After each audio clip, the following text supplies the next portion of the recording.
இன்றைக்கு 40% ஓட்டு ஒரு கணக்கு இருக்குன்னு வச்சுங்க. அதில் 1-2 குறையுது கூடுறது ஒன்றும் பிரச்சனை இல்லை சார்.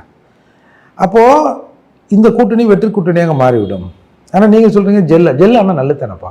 எதிராளிகள் பலவீனப்பட்டிருந்தால் போன மாதிரி சொம்ப வச்சு அண்டாவை தள்ளி போகல. இப்போ உங்களை யார் வேணான்னா அப்போது இந்த மாதிரி இவர்கள் மீது எடப்பாடியார் சொல்லுகிற விமர்சனங்களுக்கு பதில் சொல்ல முடியாமல் இவங்க இப்படி சொல்லிக்கினே இருந்தாங்கல்ல.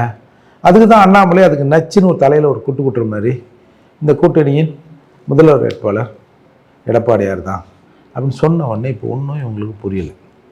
இப்போ அடுத்து என்ன சொல்ல வர்றானோ ஏதோ கூட்டணி ஒட்டலை கிட்டலைன்னானுங்களா. இப்போ பிஜேபி அதிமுகவை முழுங்க பார்க்கிறது. சரி, முழுங்கி அதிமுக இல்லைன்னா உங்களுக்கு நல்லதானப்பா.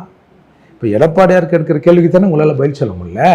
இப்போ மற்றவங்களாம் நல்லா சிறப்பாக இருக்குது அப்படி தானே சொல்லுங்கிறாங்க. சரி, பிஜேபி அதிமுக முழுங்கிட்டா உங்களுக்கு நல்லது தானே. அதிமுக என்ற ஒரு கட்சியோ எம்ஜிஆர் என்ற இமேஜோ இல்லைன்னா நீ என்ன வேணாலும் சொல்லிக்கலாம்ல. அப்படி பார்த்தாலும் உங்களுக்கு நல்லது தானே. அப்போது என்ன சொல்கிறதுன்னு உங்களுக்கு தெரியல. அதால் இப்போ அதை முழுங்க பார்க்குது விழுங்க பார்க்குது.